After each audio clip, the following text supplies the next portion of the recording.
The List by Patricia Forde, Chapter 9.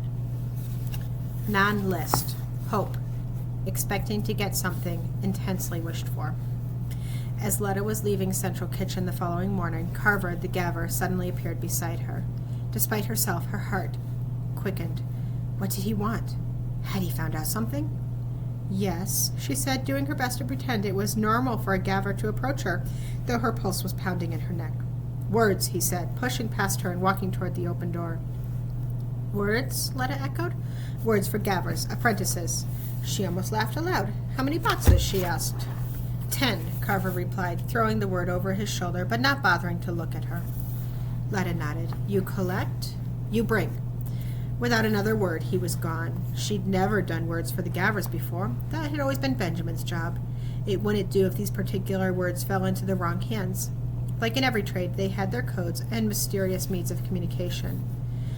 She walked through the living area and into Benjamin's study. There, she unlocked the door into his private library. She breathed in the smell of books and age, and suddenly grief overcame her like an unexpected shower in summer. She hadn't been in here since she'd gotten the news.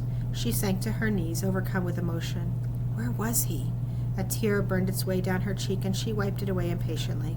There was no time to waste in crying, she told herself. She headed over to the shelves. Her eyes scanned the rows of boxes. G. Gaver. There it was. She took the box and hurried out of the room, carefully locking the door behind her. Back in the living room, she put on a large pot filled with seawater to boil. The beetroots would arrive later, and she would have to start the long process of making ink. She had gone out earlier and carried the 2 tin buckets full of brine back from the beach. Soon a man would come from the fields with the beetroot, and she could begin. It was always the same on the first day of the harvest moon. For as long as she could remember, on that day the house was filled with the earthy smell of beetroot. Benjamin had used different plants at different times of year to make ink, but autumn ink was always beetroot. Letta had taken some pleasure the previous evening when Mary Pepper had arrived with the little stove that Letta would be permitted to use in order to make the ink. It was well known in Ark that Mary Pepper had no use for words or wordsmiths. She and Benjamin had always had a testy relationship, and her sour countenance had been very much in evidence when she handed Letta the little stove. Letta smiled at the memory. Up at her desk, she took out the cards carefully. There were about 30 in all, each one in Benjamin's clear script. Artist, creator of art, enemy of the new world, desecrator. Letta knew that the word had had another meaning in the time before the melting.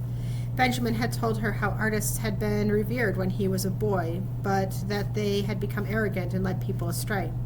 They were not tolerated in Ark, even their work was banned.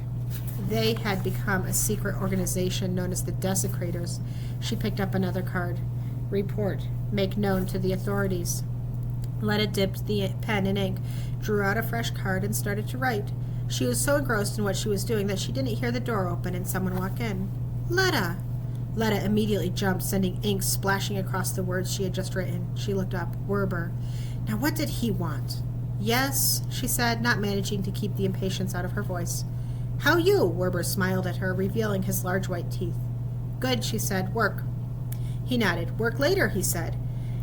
She walked to the counter and stood waiting to see what he wanted. See, desecrator, he said suddenly. Letta drew in a fast breath. What did he mean? Desecrator? Yesterday at mill. Letta calmed down. Yes, she said. Saw him. Saw him today, Werber said smugly. Today? Down at Gaver Base, underground. Now she understood. She had seen the grating on the outside wall of the Gaver Base. They kept the prisoners underground, and sometimes you could see a hand begging for food through the grating. She realized Werber was still talking. Kicked sand into his eyes. You did? He was obviously very proud of himself, Letta thought. His chest swelled and the smile grew even brighter. Desecrator, he said again and spat on the floor. Letta couldn't take any more. Want something, she said. Work. She nodded towards her desk. No, Werber said, shifting from one foot to another. You come walk with me? Letta's heart sank. That was the last thing she wanted to do. She shook her head. Work, she said again, indicating her desk. He scowled. Later? She shrugged her shoulders and went back to her desk, hoping he would get the message and leave. He stood for another minute. I asked Helen, he said, and like a sulky child he turned and left. Letta almost laughed. Werber really was foolish. He had been the same in school, always taking umbrage when the children teased him, running to Mrs. Truckle over every small slight. He had always made it known that he would like to mate with Letta. She had found that out when she was 10 years old. Benjamin had advised her to be friendly with him, but not to make any commitment until she was 18. At 18, girls were expected to settle down with a man and produce children.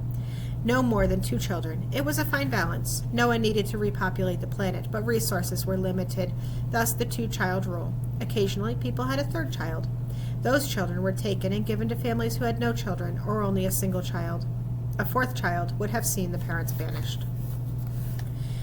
There were few accidental pregnancies in Ark, and when they did happen, there were herbs from the healer to make sure the child didn't grow to term.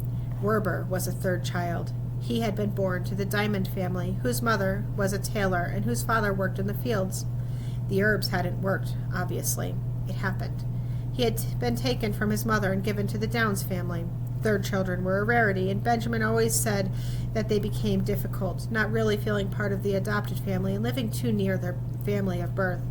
It was true in Werber's case. Letta went back to her desk, but she couldn't concentrate. How could she contact Marlowe? No one had any idea where their hiding place was, and even though she knew it was in the forest, she also knew she would never find it.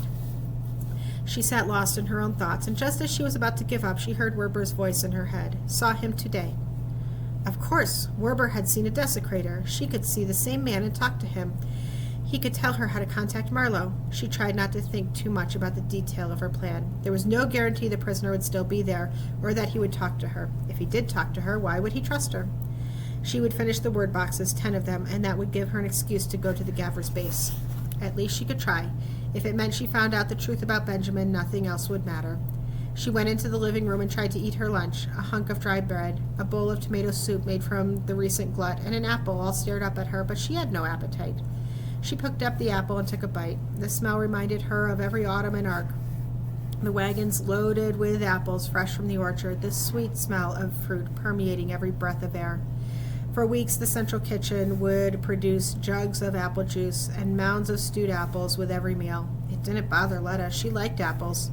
She took another bite. As her teeth sank into the firm flesh, the door opened again, and a young man came in with a large box. He placed the box on the counter. "Beetroot," he said, and before Letta could thank him, he was gone. Letta took the box and brought it back to the living room. Then, taking the small, sharp knife she had seen Benjamin use so many times before, she started to cut the beetroots into small chunks. The juice immediately covered her fingers, turning her skin bright red. She looked at her hands and thought about all the wordsmiths who had gone before her.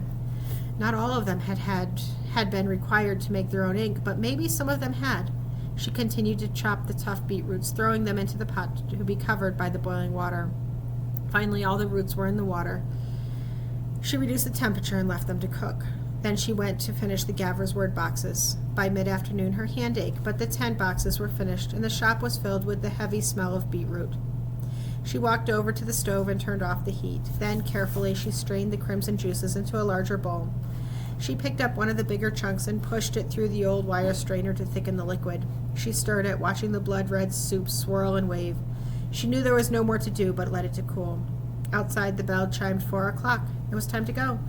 Letta went and got her coat. Butterflies danced in her stomach, and her hands had begun to sweat. She would play it by ear, she thought, one step at a time. The Gavers' base was below John Noah's house to the south of town. It was nestled at the bottom of the hill, and Letta always thought it looked as though John Noah was looking down on it, keeping an eye on the criminals that were held there. She took the long way around, passing the mill, eager to see if there was any sign of yesterday's painting, but there was nothing. The mill stood unadorned, as though nothing unusual had ever happened there. Letta couldn't help feeling a little disappointed. She had never seen anything like it, and she knew she would never forget it. The old man's words lingered in her memory, too. "You have a right to express yourselves. You are human." He was wrong, of course. Before the melting, people had expressed themselves as they wished, and look at where it had got them. She turned the corner on Mill Street itself. On the opposite side of the road, 2 green warriors were standing, talking. Letta bowed her head in their direction, but they didn't seem to see her or take any notice of her greeting. She pressed on, the face of the cliff visible in front of her. Beyond that, the silhouette of Noah's house perched near its summit. In front of her, she could see the roundhouse, the Gavers' base, its round stone walls broken only by narrow slits for windows, its high metal gates guarding the perimeter, and its massive front door painted black. She shifted the satchel from her shoulder, where it had started to eat into her flesh, and held it awkwardly in the crook of her elbow. She took a deep breath and marched on through the gates up to the front door. She pushed on the door, and it opened. Inside was a small entrance hall with a short desk, behind which sat a gaver. He looked up when Letta came in. He was young, with bright eyes full of curiosity. He stretched his neck forward when he saw her. "Yes," he said. Letta put her bag on the desk and started to take out her boxes. "Words," she said. "Carver." He nodded, taking up a box and examining it. "Good," he answered, and smiled at her, showing 2 rows of white teeth. Letta nodded toward the boxes. "Apprentices," she said, by way of explaining, but really just to keep him talking. "Yes," he said. "You wordsmith?" Letta nodded. "Wordsmith," she agreed. There was an awkward silence. Letta realized there was nothing else of value she could get from the young gaver. She couldn't very well ask him about his prisoners, could she?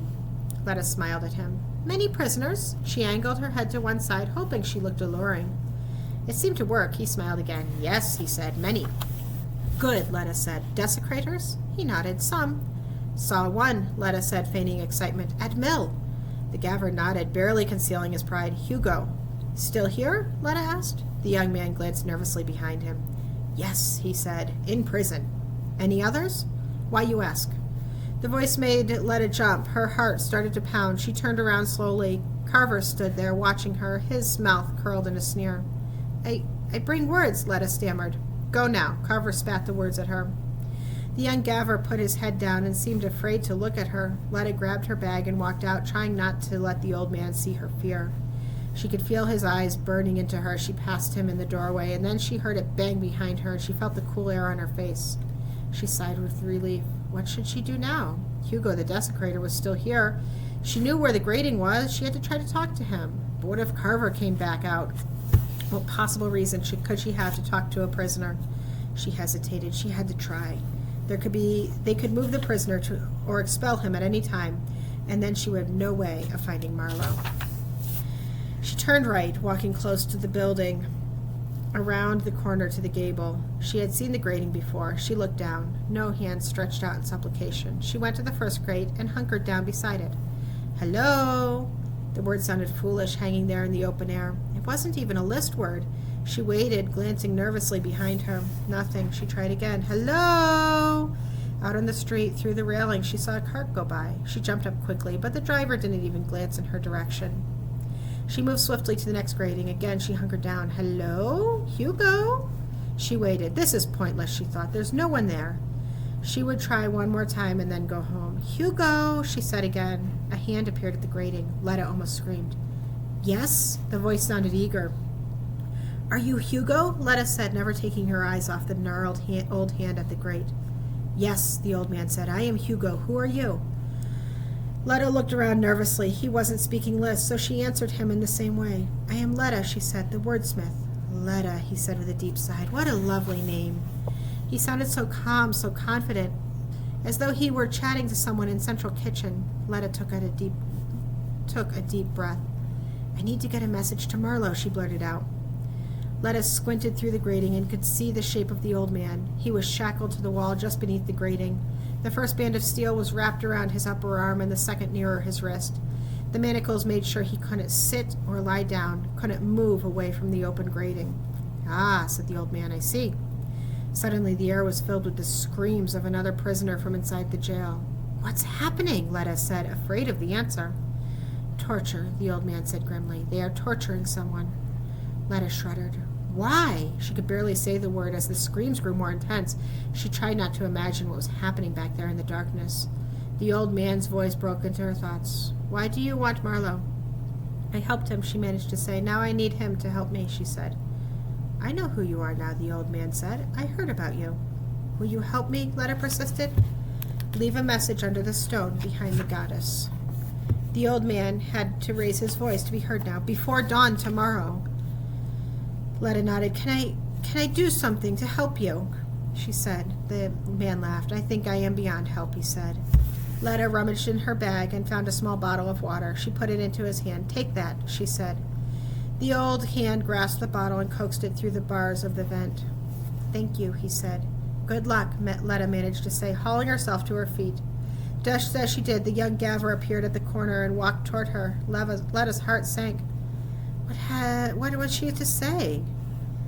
Gate, she said, and even as she did, she knew she sounded like an imbecile. He stared at her for a moment and then laughed. He pointed to where the gate was. That way, he said, and she could see the amusement in his eyes. Thank you, she said, and scurried past him. At the corner, she looked back. The Gavver wasn't looking at her. He was urinating into the grate, a steady stream of yellow waste pouring into the cell below. Letta ran to the gate, rage burning in her gut. This was the man she had joked with, smiled at only minutes earlier. Why would anyone do that? Her temper flared, sending hot blood into her cheeks. She leaned against the railings, teeth clenched, her hands balled into fists. She wanted to go back there and push him away, to hurt him in any way she could. She took deep breaths. He was a pig. If only she could say that to him, a pig. And then her pulse slowed and her heart sank. A feeling of helplessness flooded her body. She couldn't challenge him. She couldn't attack him. He was a Gavver. She was a nothing. Nothing at all. In her mind, she could hear the man in the cell screaming again. She didn't think she could ever forget that sound and the image of Hugo's weathered old hand clutching the grate. She walked away, only stopping once to look up at John Noah's house. Did he know what was going on in the building beneath him? Did he know? Had he ordered it? She hurried along the street. She couldn't think about any of that now. She had succeeded in what she had set out to do, she reminded herself. She knew how to contact Marlowe. In the morning, she would go to the goddess and leave a message. As she reached the door of the shop, she realized she was thirsty. She reached for her bag and remembered she had given the last of the water to Hugo. There would be no more till the morning. She couldn't ask Werber, not after the way she had treated him. She swallowed hard. She couldn't think about any of that now. She had to compose her message to the desecrators. Even as she formed her thought, she shuddered. What had she become? She looked down at her blood-red hands and shivered. It didn't matter. None of it mattered. She had to find out what had happened to Benjamin, and she would talk to anyone who would help her. With new determination, she opened the door of the shop and stepped inside. She went straight to the drop box. There was only a single card there, a card like the ones they used in the shop. She pulled it out and examined it. The words were written in blocked capitals. Letta read them. A small cry escaped her lips. She read them again to make sure she had understood. Benjamin, not dead. The card fluttered to the floor. The words flew about the room. Benjamin, not dead.